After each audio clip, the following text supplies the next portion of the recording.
இங்கே வந்திருக்கும் அனைவருக்கும், பத்திரிகை நண்பர்களுக்கும், ஊடகங்களுக்கும், தமிழ்நாட்டு மக்களுக்கும், இந்த படத்தை தயாரித்த Passion Studios, Sivakarthikeyan productions, director Sivakumar Murugesan அவர்களுக்கும், அவருடைய அனைத்து தொழில்நுட்ப கலைஞர்களுக்கும், என் கூட நினைத்த அனைவருக்கும் முதல்ல நான் என் நன்றியும் வணக்கத்தை தெரிவித்துக் கொள்கின்றேன். இது ஒரு சக்ஸஸ் மீட்னா ப்ரெஸ்ஸோட ஒரு சக்ஸஸ் மீட் அண்ட் ஒரு உண்மையான சக்ஸஸை கொண்டாட பெருமையாக இந்த மேடையில் நிற்கிறேன். சினிமா ஒரு ஃபன்னி பிளேஸ். இப்படியும் இருக்கலாம், அப்படியும் இருக்கலாம், எப்படி வேணாலும் இருக்கலாம். ஆனால் அதோட வெற்றி தோல்வி, அதோட அந்த அந்த சின்ன சின்ன நெளிவு சுழிவுகள் இதெல்லாம் நான் ரொம்ப வருஷமாக நான் பார்த்து நிறைய கற்றுக்கிட்டேன். பட் ஒன்று நான் எப்பவுமே ஒரு விஷயம் மட்டும் நான் எனக்கு வச்சுருக்கிறது, I don't take anything seriously. எதுவுமே சீரியஸாக எடுத்துக்க மாட்டேன். அப்படியா? சந்தோஷம். நான் இந்த படம் நடிக்கிறப்போ ஆஃப்கோர்ஸ் நான் நிறையா பேசியிருக்கேன், அந்த படத்தை பற்றி சொல்லியிருக்கேன். அப்புறம் இசை வெளியீட்டு விழாவில் நிறையா இவர் பிரசன்னா பற்றி பேசியிருக்கேன், விவேக் பற்றி பேசியிருக்கேன். எல்லாம் நடித்தவங்க எல்லோரும் எனக்கு வருத்தம் என்னென்னா, அந்த ஷூட்டிங்கில் ஒருத்தர்கிட்டையும் நான் ஜாஸ்தி பேசலை. ஏன்னா ஒன்று அந்த வெயிட்டு என் உடம்புல, இன்னொன்று என் கால் வலி தாங்க முடியல. கண்ணை திறந்தேன்னா அழுதுடுவேங்கிற பயத்தில் கண்ணை மூடிக்கிட்டு அப்படியே உட்காந்துட்ருப்பேன். அந்த பாலசரவணன் தான் ஓரளவுக்கு என்கிட்ட பேசலான்னு நினைக்கிறேன். ஏன்னா அவர் என் பக்கத்துலேயே உட்காந்துட்டு இருந்தார். அப்புறம் இவங்களெல்லாம் எனக்கு தெரிஞ்சு கூட எனக்கு அவ்வளோ பேச முடியல. ரேஷலெல்லாம் நான் ரொம்ப அப்ரிஷியேட் பண்ணேன், அப்படி பார்த்துக்கிட்டே இருப்பேன். அப்புறம் இந்த மருமகளாக அந்த 3 பொண்ணுங்களும், ஐயோப்பா என்ன performance, what is this performance, fantastic. இதில் முக்கியமாக இந்த படத்தை பற்றி பேசணுன்னா, இது ஒரு உண்மையான சக்ஸஸ்ங்கிறத தாண்டி நான் நிறையா எழுதி வச்சேன். இது ஒரு இப்போ பிஸ்னஸில் ஒரு பெரிய வெற்றியை கணிச்சிருக்கு. எல்லோரும் 50 கோடி 60 கோடின்னு நீங்கள் நினச்சி பாருங்கள். இந்த படம் 150 ரூபா டிக்கெட்டில் இருந்து மாறாமல் இவ்வளோ கலெக்ட் பண்ணியிருக்கு. இப்போ சில பெரிய ஹீரோஸ் அந்த பெரிய படங்கள் வரும்போது 1500 200 2000 ரூபாய்க்கெல்லாம் டிக்கெட் விற்று அந்த கலெக்ஷன் அப்படி வந்திருக்குன்னா, if you look at it rightfully, we have done better than everybody else. Ticket ப்ரைஸை நியாயமாக வச்சு பெண்களுக்காக போய் இந்த படத்தை சேர வேண்டும், அவங்கள கஷ்டப்படுத்தக்கூடாதுன்னு அந்த டிக்கெட் ப்ரைஸ் அப்படியே வச்சு இன்ன வரைக்கும் உண்மையான சக்ஸஸ் அதுதான். ஏன்னா இந்த பிஸ்னஸ் அப்படின்னு பேசணுன்னா இதை நான் சொல்லி தான் ஆகணும். இதில் டைரக்டரை பற்றி நான் பேசணும். அவர் அதிகமாக பேச மாட்டார்னா, இன்றைக்கி பரவாயில்ல, மேடையில் கொஞ்சம் நல்லாவே பேசினார். எல்லாருக்கும் நன்றி சொல்லி, உண்மையிலே நீங்கள் எல்லாருமே பிரமாதமாக வேலை பார்த்தீங்க. அண்ட் எஸ்பெஷலி ப்ரொடக்ஷன் சைடில் ஒரு கலையாக இருக்கட்டும், ராகுலாக இருக்கட்டும், கார்த்திகா இருக்கட்டும், யாராக இருக்கட்டும், they really work so well. ஆனால் முக்கியமாக இதில் சிவகார்த்திகேயனை நான் என்ன சொல்கிறேன்னா, என்ன கேட்டாலும் அவருக்கு தெரியும், அப்டேட்லேயே இருக்கார். ப்ரொடியூசர்னால் இப்படி இருக்கணும். ஏன்னா நான் ஒரு ப்ரொடியூசர்னால I can understand and I appreciated that quality in you. He was updated about everything. என்கிட்ட சொல்லார், நீங்கள் அந்த சீனில் நடந்து வரீங்க பாருங்க. எனக்கு என்னடா நடந்து வரம் பற்றியே பேசுகிறாரு, என்ன இது நடந்து வருதுன்னு நான் நினச்சிக்கிட்டு இருந்தேன். படம் தியேட்டரில் பார்க்கும்போது தான் எனக்கு தெரிஞ்சது. ஆனால் இதில் ஒரு பெரிய உண்மை மதிப்புக்குரிய கமல்ஹாசன் அவர்கள் சொன்னார், ராதிகா இந்த படம் ஜெயிக்கணும். இது ஏன் ஜெயிக்கணும் அப்படிங்கிறதுக்கு அவர் ஒரு காரணம் சொன்னார். இந்த படம் இந்த படம் ஓடலைன்னா எல்லாரும் ராதிகாவை பற்றி பேசுவாங்க. நீ நல்லா நடிச்சிருக்க, பிரமாதமாக நடிச்சிருக்கேங்கிறது நான் படம் வரத்துக்கு முன்னாடியே நானே சொல்லிட்டேன். ஆனால் இந்த படம் ஜெயிச்சா சிவகுமார் முருகேசன் ஜெயிக்கணும், அவர் கூட இருக்கிற அத்தனை பேரும் ஜெயிக்கணும். மியூசிக்கில் இருந்து, கேமராவில் இருந்து, அதுவும் அதில் நடித்த ஒவ்வொரு கதாபாத்திரமும் ஜெயிக்கணும். அதுக்காக இந்த படம் ஓடணும்னு சொன்னார். சிவா உங்ககிட்டயும் அது சொன்னாரா? சொன்னார். I really thought it is true. ஏன்னா ஒரு காலகட்டத்திலையும் ஒரு டைரக்டர் வந்து சினிமாவை மாற்றுவாங்க. ஒரு மதிப்புக்குரிய ஸ்ரீதர் அவர்கள் வந்தார், பாலச்சந்தர் சார் அவர்கள் வந்தார், அப்புறம் பாரதி ராஜா என் குரு பாரதி ராஜா அவர்கள் வந்தார். எல்லாரும் சொன்னார் பாரதி ராஜா போல் அவர்னு. பாரதி ராஜா அவர்களுக்கு ஒரு தனி பாணி. ஆனால் Sivakumar is going to create அவருடைய தனி பாணி. அதிகம் பேச மாட்டேன். நான் நினைப்பேன் இந்த சின்ன பையனுக்கு எப்படி இவ்வளோ ஒரு ஒரு தாட் ப்ராசஸ் இருக்குது அப்படின்னு. நான் அடிக்கடி யூஸ்வலி நான் ஸ்டடி ரொம்ப அது இன்ன வரைக்கும் எனக்கு அது ஒரு ஃபேசினேஷனாகவே இருக்குது. எப்படி வந்து ஏன்னா நான் ஒவ்வொரு முறை அந்த தியேட்டரில் நின்று படம் பார்க்கும்போது பெண்கள் ஐடென்டிஃபை பண்ணுறாங்க. ஒவ்வொரு பெண்ணை எவ்வளோ சந்தோஷமாக இருக்குது தெரியுங்களா? தியேட்டருக்காரங்க எல்லாம் எவ்வளோ சந்தோஷப்படுறாங்க. மேடம் கூட்டம் வருது மேடம், தியேட்டருக்கு பாருங்கள் எப்படி கூட்டம் வருதுன்னு. எல்லா பெண்களும் அந்த ஒவ்வொரு வசனத்துக்கும், வெறும் பெண்கள் மட்டும் இல்லை, ஹஸ்பண்டும் கூட்டி வராங்க, எல்லாரையும் பிள்ளைங்களும் கூட்டிகிட்டு வராங்க, எல்லாரும் அதை ரசிக்க போது. உண்மையிலே என்னுடைய இவ்வளோ நாள் கலை பயணத்தில் இது நான் பார்க்க கிடைச்சது எனக்கு ஒரு பெரிய பாக்கியம்னு நான் நினைக்கிறேன். ஏன்னா நான் நிறைய பார்த்துட்டேன். நான் ரஜினி சார் கூட நடித்த 3 முகம் படம் 100 டேஸுக்காக ஒவ்வொரு ஊருக்கு போகும்போது அது ஒரு ஃப்ரெண்ட்ஸி. ஆனால் அதில் சில்க் ஸ்மிதா இருந்தனால எல்லாரும் சில்க் ஸ்மிதாவை தான் பார்த்தாங்க. நான் சைடில் இருந்தேன். பட் ஓகே, அதெல்லாம் சும்மா ஜோக். ஐயோ எது சொன்னாலும் ஜோக்காக கூட சொன்னாலும் யோசிக்க வேண்டியதாக இருக்குது. தெரியாமல் சிவகுமார் என் பின்னாடி சிரித்தார். அது மாதிரி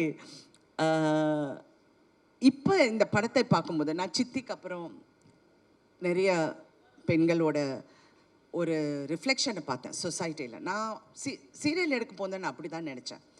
பட் இதில் டைரக்டர்கிட்ட எனக்கு பிடிச்சது கேரக்டர் பில்டிங். அந்த கேரக்டர்ஸை எப்படி பில்ட் பண்ணணும், அந்த கேரக்டரை எப்படி நம்ம கொண்டு போய் சேர்க்கணும் இங்கிறது அவ்வளோ ஒரு திறமை. அதாவது நீங்கள் பாரதி ராஜா ஒப்பிட்டு நிறைய பேர் சொன்னாங்க, அவர் வந்து தனி கேட்டகரி. அவர் சினிமாவை வந்து ஒரு புரட்சி பண்ணார். கண்டிப்பாக சிவகுமார் நீங்கள் அந்த புரட்சியை நீங்கள் வந்து கடைப்பிடிச்சு கடைசி வரைக்கும் அந்த புரட்சியை நீங்கள் வந்து அதனால தான் நான் உங்கள் செய்யோனை பற்றி திருப்பி நான் பேசுகிறேன். சிவா கரெக்டாக பண்ணுங்கள். அதாவது சிவான்னு உங்களை அவரையும் சொல்கிறேன் சிவான்னு. பட் அவரை நான் இப்போ எஸ்கேன்னு கூப்பிட்றேன். SK1 SK2 இருக்காங்க என் லைஃப்பில். ஒன்று என் ஹஸ்பண்ட் சரத்குமார், இன்னொன்று producer Sivakarthikeyan and actor. So 2 SKs who have changed my life also. ஏன்னா அவர் தான் என்னை வற்புறுத்தி இந்த படத்தை பண்ண சொன்னார். பண்ணியே ஆகணும்னு. நான் முடியவே முடியாதுன்னு. இப்போ உங்களுக்கு தெரியுதா, நேற்றே நான் 6 கதை கேட்டேன். எல்லாமே கிழவி கேரக்டர் வந்து சொன்னாங்க. நான் அப்படியே பார்க்குறேன். அப்புறம் வேற அப்படின்னு முன்னையாவது மதர் கேரக்டர் சொன்னாங்க, இப்போ கிழவி வரைக்கும் போயிட்டாங்க. யோ ஸ்டாப் அப்படின்னு சொல்லி. அதனால் உங்களுக்கு அந்த உங்களுக்கு தெலுங்கு பேசுகிறேன், தெலுங்குலேருந்து ஹைதராபாத்தில் ஷூட்டிங்னால ஆட்டோமேட்டிக். அதனால் உங்களுக்கு அந்த ஒரு ரெஸ்பான்சிபிலிட்டி இருக்குது. அடுத்த படத்தில் நம்ம ஈக்குவலாக செய்கிறோம். Okay okay, thank you. Anyway, so உங்களை பற்றி நான் நிறைய சொல்லிட்டேன். ஆனால் இன்றைக்கி இந்த படத்தை நான் வந்து தியேட்டர்ஸில் பார்க்கும்போது ஹீரோயினாக நான் பயணித்து இந்த 48 வருஷத்தில் நான் கற்றுக்கிட்டது வந்து எல்லா பெண்களையும் நான் பார்ப்பேன். எல்லா ஹீரோயின்ஸ் கூடயும் நான் நெருக்கமாக பழகுவேன். எல்லாரும் எனக்கு ஃப்ரெண்ட்ஸு. எல்லாரையும் பார்க்கும்போது அவங்களுக்குள்ள ஒரு பயம் எப்போவுமே இருக்கும். அடுத்த படம் என்ன, it's a very insecure job, very insecure. அடுத்த படம் என்ன, யங்காக இருக்கணும், அழகாக இருக்கணும், ஸ்லிம்மாக இருக்கணும், வயசு தெரியக்கூடாதுன்னு. எனக்கு ஒரு ஒரு ஒரு ஒரு விஷயம் என் மனசில் ரொம்ப ஆழமாக ஒரு காலத்தில் பதிஞ்சது. எனக்கு அப்போ என்ன ஒரு 25-26 வயசு இருக்கும். என்னுடைய பர்த்டே வந்து ஏதோ செட்டில் கொண்டாடுறாங்க. அப்போ ப்ரெஸ்ஸில் நிறைய பேர் வந்தாங்க. அப்போல்லாம் பத்திரிக்கை தானே. ஸோ எல்லாம் அந்த பேனாவும் பேப்பரோடு நின்று, மேடம் உங்கள் வயசு என்ன சொல்லுங்கள் மேடம் அப்படின்னாங்க. நான் இப்படி திரும்பி அவரை பார்த்தேன். ஏன்னா ஃபர்ஸ்ட் ஆஃப் ஆல் ஒரு லேடியை வயசை பற்றி கேட்குறது இட்ஸ் அ ரூட் கொஸ்டின் அப்படின்னு நான் நினச்சேன். அவர் என்ன நினச்சார்னா, வயசை மறைக்கிறாங்க அப்படின்னு. அவர் பக்கத்தில் இருக்கிற பற்றி வயசை சொல்ல ரொம்ப யோசிக்கிறாங்க போல இருக்கு. I was just looking at him and I was thinking, so இதுதான் என் லைஃபோட சேலஞ்சா? நான் வந்து என் வயசை ப்ரூவ் பண்ணோம், என்னுடைய அழகை ப்ரூவ் பண்ணோம், எனக்கு இப்படி பண்ணணும். I don't think that's a challenge for anybody. எல்லாருமே அவங்களுக்குள்ளே ப்ரூவ் பண்ணிக்கிட்டாலே போதும். அது if you are a big success moderate success எதுவாக இருந்தாலும் success is success and nothing is as sweet as success, and that is தாய் கிழவி today. Such a wonderful success, a true success. விமெனுக்கு சக்ஸஸ், எம்பவர்மெண்ட்டுக்கு சக்ஸஸ். ஐ ரியலி ஃபீல் ரொம்ப ப்ரௌடாக இருக்குது. இந்த மாதிரி ஒரு படத்தில் நடித்து எல்லா பெண்கள் வந்து பாராட்ட போகும்போது ஒன்று நான் இது வரைக்கும் யாராவது என்னை பாராட்டினா தேங்க்யூ சொல்ல அச்சா சிவகுமார் தாங்க, அவர் தாங்க ஹீரோ, அவர் தான் எல்லாம். Because that success belongs to you. சின்ன பையன் நீ, இன்னொரு சின்ன பையன் சிவகார்த்திகன், அதுவும் சுதனை சின்ன பையன் சொல்ல முடியாது, இருந்தாலும் ஒரு ஆண்மகன் பேஷன் ஸ்டுடியோஸோட சுதன் அவர்கள். எல்லாருமே நீங்கள் பெருமைப்படலாம். நிறைய பேரோட கேரியரை நீங்கள் பெரிய அளவுக்கு லான்ச் பண்ணிருக்கீங்க. இந்த மருமகளாக நடித்த ஒவ்வொரு பொண்ணுங்களும் என்னால் மறக்கவே முடியாது. அதே மாதிரி பாலசரவணன் என்ன நடித்தார், அதுவும் இவங்க இருக்காங்களே பாருங்க, இந்த நம்ம பிசிஸு, அப்புறம் அந்த கருப்பன் அந்த சாமியார் என்ன கங்களார் அடிகளரா, அவர் சாம், எல்லாருமே இதான் இவர், எல்லாருமே எல்லாருடைய கேரியரையும் நீங்கள் நினச்சி பாருங்கள். This is another phase in films. Cinema இண்டஸ்ட்ரியே கன்ஃபியூஸ் ஆகிருக்கு. என்னடா இந்த படம் ஓடுது, எல்லா ப்ரொடியூசர்ஸும் தியேட்டருக்கு ஃபோன் பண்ணி கலெக்ஷன் என்னங்க, என்ன நிஜமாவே இந்த அமௌண்ட்டா, நிஜமாவே இப்படி நடக்குதா, ஏங்க அவங்க பறக்கலைங்க. நான் வேற தெரியாமல் இது ரஜினி சார் பண்ண வேண்டிய படம்னு சொல்லிட்டேன். நான் சொன்னது கேரக்டர் வாய்ஸ், அது அவருக்காக நிறைய ட்வீக் பண்ணியிருக்கலாம். யாருமே பறக்கலையே, ரஷ்யாவிலேருந்து நான் டான்சஸ் கொண்டு வரலையே, என்ன இது இந்த படம் ஓடுதுன்னு இட் ஹஸ் கில். ஸோ உண்மை என்னென்றால் கண்டென்ட் இஸ் கிங். அதை பேக்கேஜ் பண்ணுறதும் இன்னொரு கிங், சிவகார்த்திக் கிங். ஐயோ ஏதாவது என்ன சர்ச்சை செஞ்சிடுவாங்க, வேண்டாம் எல்லாரும் பயந்து பேச வேண்டியதாக இருக்கு. ஸோ எனிவே இன்னைக்கு வந்து இதெல்லாம் பார்க்கும்போது ரொம்ப சந்தோஷம். சிவா, ரெண்டு சிவாக்கும் இந்த ஆர்டிஸ்டுக்கு எல்லாமே I am really very happy for them. எனக்கு உண்மையில் நான் நிறைய பார்த்துட்டேன், நான் நிறைய வெற்றியை பார்த்துட்டேன், நிறைய விஷயங்கள் தாண்டி வந்துட்டேன். அவங்கள பார்க்க போகுது ரொம்ப சந்தோஷம். அங்கே சைனீஸ் டாக்டராக ஒர்க் பண்ணார் பாருங்க, அவர் வந்து ஒரு உண்மையை மறைச்சிட்டாரு. அவர் சரத்குமாரோட காலேஜ் மேட். நான் அன்னைக்கு பார்க்குறேன், ஆமாம் டே என்னடா அப்படிங்கிறாங்க, என்ன டாவா யார் அது அப்படின்னு பார்த்தா இப்படி. அதனால என் கணவர்கிட்ட சொன்னேன், நீங்கள் என்னை ஏமாத்திட்டீங்க, ஏதோ வயசெல்லாம் மறைச்சு ஏதோ கல்யாணம் பண்ணிட்டீங்க போல இருக்கு. எல்லாம் வேறு சைஸில் இருக்காங்க, வேறு ஹைட்டில் இருக்காங்க, but college mate. Thank you so much for entertaining, thank you so much, thank you. இன்னொரு விஷயம் வந்து இந்த படத்தில் ஒரு ஹைலைட், தவறு எங்கே நடந்தாலும் அதை நம்ம தட்டி கேட்கலன்னா அந்த தவறுக்கு உடந்தையாக போகிற மாதிரி இருக்கும்.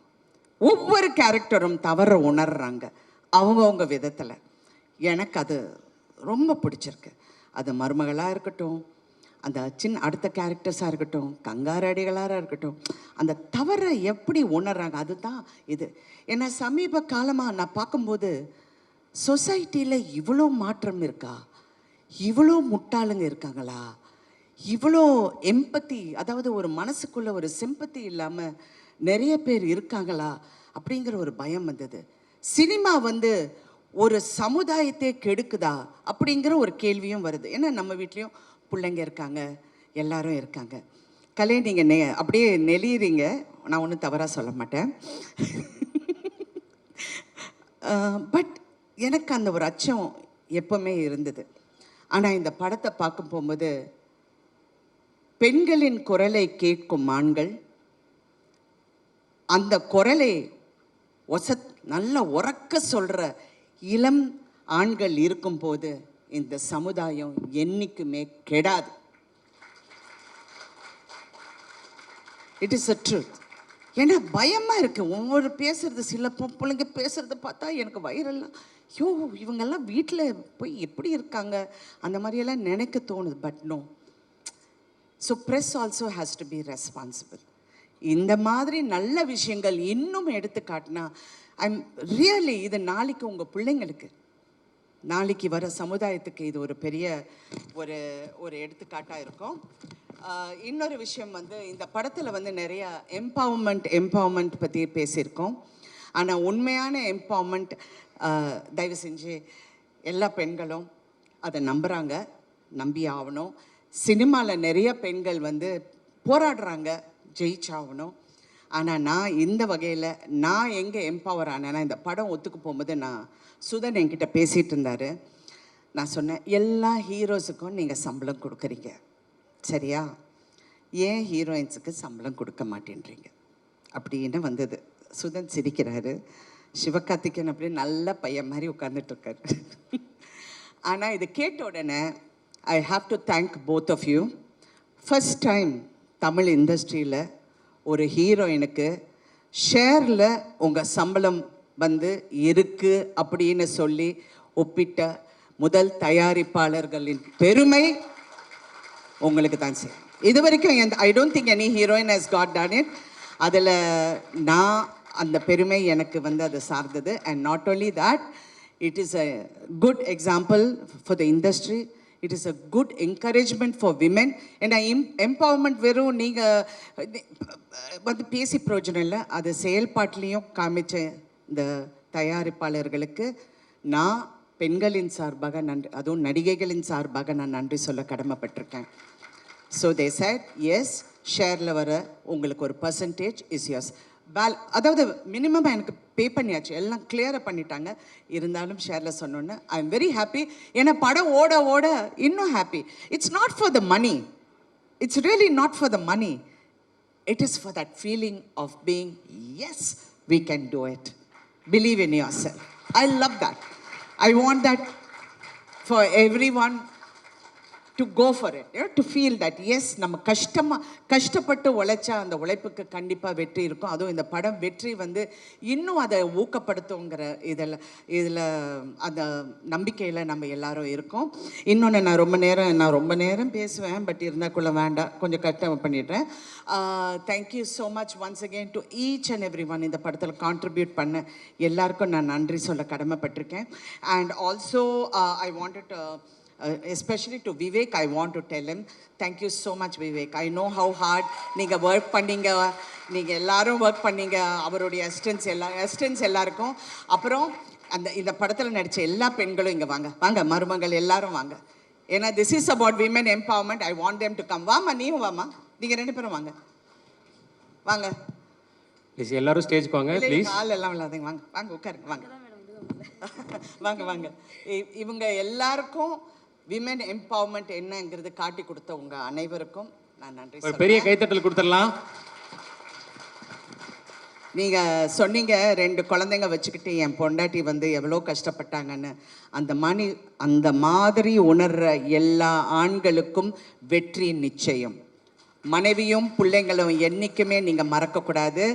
இந்த மாதிரி பெண்கள் இருக்கிற வரைக்கும் சமுதாயம் கெட்டு போகாதுங்கிற மறுபடியும் கூறி thank you so much once again. And நான் வந்து அடுத்தது என்னுடைய இளம் தயாரிப்பாளர் சிவகார்த்திகேயன் அவர்கள் பேச போறாரு.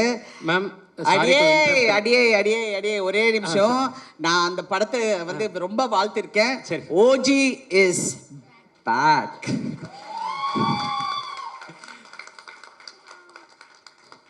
மேம், இப்போ அண்ணன் மேடைக்கு வந்துட்டாரு.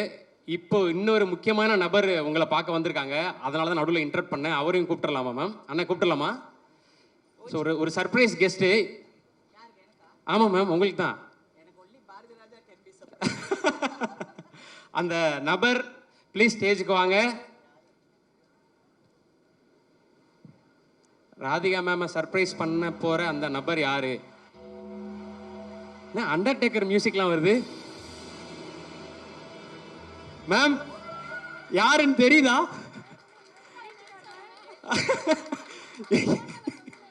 மேம், விடிபல்போட வந்திருக்காரு மேம். பவுனுத்தாயோட கணவர் மிஸ்டர் வேலுச்சாமி படத்துல போட்டோல மட்டுமே பயங்கரமா நடிச்சிட்டு. மேம், உங்களுக்கு யாருன்னு தெரியல நிஜமா? சார், அம்மா என் காது பக்கத்தில் உங்க வீட்டுக்கார சொன்ன, யோ ஏற்கனவே பிரஸ்ல தப்பா என்னை பத்தி எழுதுறாங்க, கணக்கு தப்பா எழுதுறாங்க, இது வேற. இது யாரு? ஐயா, ரொம்ப ரொம்ப நன்றி நீங்க வந்ததுக்கு. மேம் உண்மையாவே சர்ப்ரைஸ் ஆயிட்டாங்க. Thank you so much. வாங்க ஐயா. நன்றியா. என்னங்கய்யா? ஐயா ஐயா மேமும் சார் இருக்காங்க அண்ணனும்.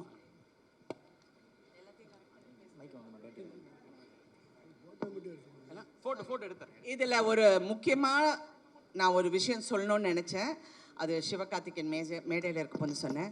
இவ்வளோ பெரிய வெற்றி, அதுவும் பெண்களுக்கான வெற்றி, பெண்களுக்கான படம், குடும்பத்துக்கான படம், எல்லாரும் தியேட்டருக்கு வந்து பார்த்து ரசிக்கிற படம்.